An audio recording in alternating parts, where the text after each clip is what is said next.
जय हिंद प्यारे साथियों, स्वागत है आप सभी का उत्कर्ष एकेडमी खिलचीपुर के ऑनलाइन प्लेटफॉर्म में। सीआरपीएफ ट्रेड्समैन एग्जाम 2023 के लिए वेरी मोस्ट और इम्पोर्टेंट जीके एंड जीएस के क्वेश्चन हम लोग आज के इस वीडियो में डिस्कस करेंगे।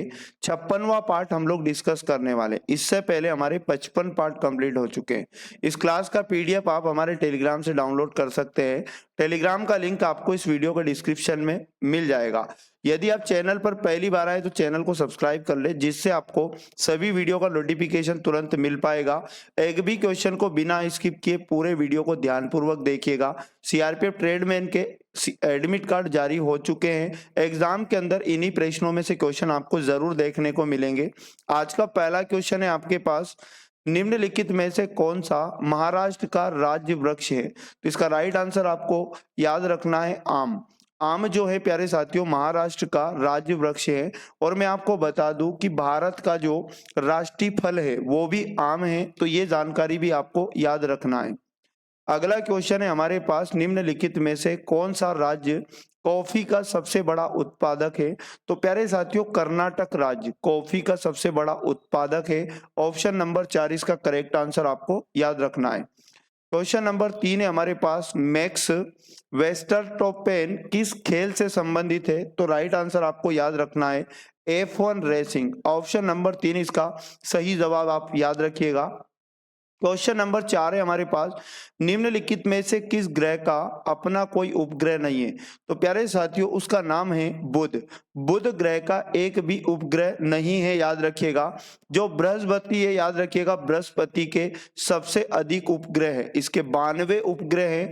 और मंगल के टोटल 2 उपग्रह आपको याद रखना है, फोबोस एवं डीबोस। और शनि ग्रह के जो उपग्रह हैं उनकी संख्या है 82, ये भी आप याद रखिएगा। क्वेश्चन नंबर 5 है हमारे पास, निम्नलिखित में से कौन एमनेस्टी पुस्तक के लेखक है? आईएमपी क्वेश्चन है। तो एमनेस्टी पुस्तक के लेखक आपको याद रखना है अरविंद अडिगा। ऑप्शन नंबर 1 इसका सही जवाब है। क्वेश्चन नंबर 6 हमारे पास, द्रौपदी मुर्मू भारत की राष्ट्रपति बनने से पहले क्या थी? तो प्यारे साथियों द्रौपदी मुर्मू भारत की राष्ट्रपति बनने से पहले ये राज्यपाल थी। ऑप्शन नंबर 1 इसका करेक्ट आंसर याद रखिएगा। द्रौपदी मुर्मू झारखंड की पूर्व राज्यपाल और ओडिशा की आदिवासी नेता भी रह चुकी हैं। और याद रखिएगा ये भारत के राष्ट्रपति पद के लिए नामांकित होने वाली अनुसूचित जनजाति की पहली महिला हैं। उसके बाद आपको याद रखना है द्रौपदी मुर्मू भारत की 15वीं राष्ट्रपति के रूप में अभी वर्तमान में कार्यरत है। क्वेश्चन नंबर 8 है हमारे पास, निम्नलिखित में से किस तत्व का उपयोग जल के उपचार या शुद्धि के लिए किया जाता है? तो उस तत्व का नाम आपको याद रखना है क्लोरीन। क्लोरीन का उपयोग याद रखिएगा जल के शुद्धिकरण में किया जाता है। क्वेश्चन नंबर 8 है हमारे पास, म्यांमार का प्रमुख धर्म कौन सा है? आईएमपी क्वेश्चन है। तो म्यांमार का प्रमुख धर्म याद रखिएगा बौद्ध धर्म है। ऑप्शन नंबर 4 इसका करेक्ट आंसर हो जाएगा। यहाँ पर बात आई है म्यांमार देश की, तो म्यांमार की राजधानी नेपिडाओ आपको याद रखना है। और म्यांमार की मुद्रा क्यात है। अगला क्वेश्चन है हमारे पास 9 नंबर, अरावली पर्वत श्रृंखला की सबसे ऊंची चोटी का नाम? इसका राइट आंसर आपको याद रखना है गुरु शिखर। गुरु शिखर अरावली पर्वत की सबसे ऊंची चोटी है। क्वेश्चन नंबर 10 है हमारे पास, अर्थशास्त्र के संदर्भ में यूएनडीपी का विस्तृत रूप क्या है? तो प्यारे साथियों यूएनडीपी का फुल फॉर्म एग्जाम में आ सकता है संयुक्त राष्ट्र विकास कार्यक्रम, और इंग्लिश में भी इसका नाम आपको याद रखना है UNDP, United Nations development programme. आगे यदि बात करें नेक्स्ट क्वेश्चन की 11 नंबर, निम्नलिखित में से क्या प्राकृतिक गैस का सबसे बड़ा घटक है? तो प्राकृतिक गैस का सबसे बड़ा घटक आपको मीथेन याद रखना है। ऑप्शन नंबर 2 इसका सही जवाब है। क्वेश्चन नंबर 12 है हमारे पास, देश में पहली बार लिथियम भंडार भारत के निम्नलिखित में से किस राज्य या केंद्र शासित प्रदेश में पाया गया है?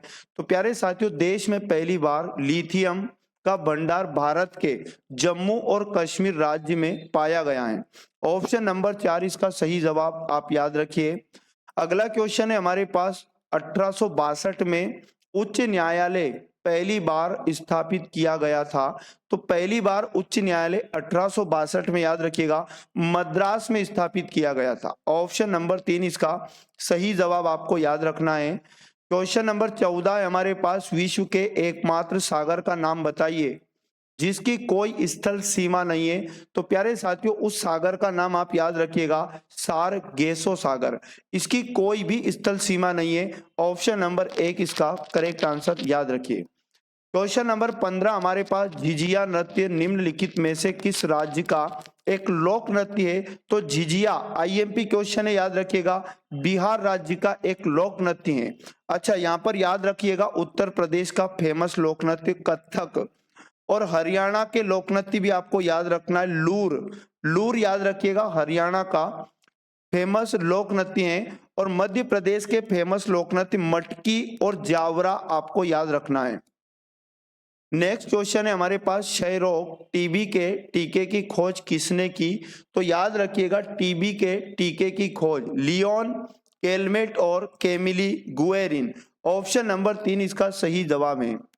17 नंबर है, निम्नलिखित में से किस नदी का उल्लेख वैदिक साहित्य में वितस्ता के रूप में किया गया है? तो वैदिक साहित्य में वितस्ता जिस नदी को कहा गया, झेलम आपको याद रखना है। ऑप्शन नंबर 1 इसका करेक्ट आंसर हो जाएगा। और वैदिक साहित्य में याद रखिएगा, व्यास नदी का जो नाम था विपाशा था, और चिनाब नदी का भी आपको प्राचीन नाम याद रखना है, अस्किनी, और रावी नदी का प्राचीन नाम था पुरुषनी। अगला क्वेश्चन है हमारे पास, किस राज्य या केंद्र शासित प्रदेश में भारत का पहला लेवेंडर महोत्सव मनाया गया? तो भारत का पहला लेवेंडर महोत्सव जो मनाया गया, जम्मू और कश्मीर में मनाया गया। ऑप्शन नंबर 2 इसका सही जवाब आप याद रखिए। क्वेश्चन नंबर 19 है, भारत की 2011 की जनगणना के अनुसार निम्नलिखित में से किसकी जनसंख्या का घनत्व केंद्र शासित प्रदेशों में सबसे कम था? तो सबसे कम जनसंख्या घनत्व वाला केंद्र शासित प्रदेश याद रखिएगा, अंडमान और निकोबार द्वीप समूह। ऑप्शन नंबर 3 इसका करेक्ट आंसर, याद रखना है। आईएमपी क्वेश्चन है अगला, थेयम निम्नलिखित में से किस राज्य की आनुष्ठानिक कला है? तो प्यारे साथियों, थेयम याद रखिएगा, केरल राज्य की एक आनुष्ठानिक कला है। तो ये थे वेरी मोस्ट और इम्पोर्टेंट 20 क्वेश्चन, जो इसी प्रकार के क्वेश्चन आपको एग्जाम के अंदर मिलेंगे।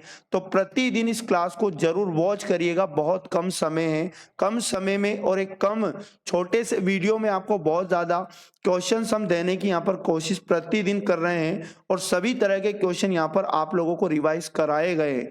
तो एक बार आप सभी पार्ट को जरूर पढ़ ले जल्दी जल्दी, और पीडीएफ भी आप लोग प्रतिदिन डाउनलोड करके बाद में भी प्रैक्टिस कर सकते हैं, और ये जांच सकते हैं कि आपको कितने क्वेश्चन याद हैं। मिलेंगे नेक्स्ट वाले पार्ट में, पढ़ते रहिएगा। जय हिंद, जय भारत, भारत माता की जय।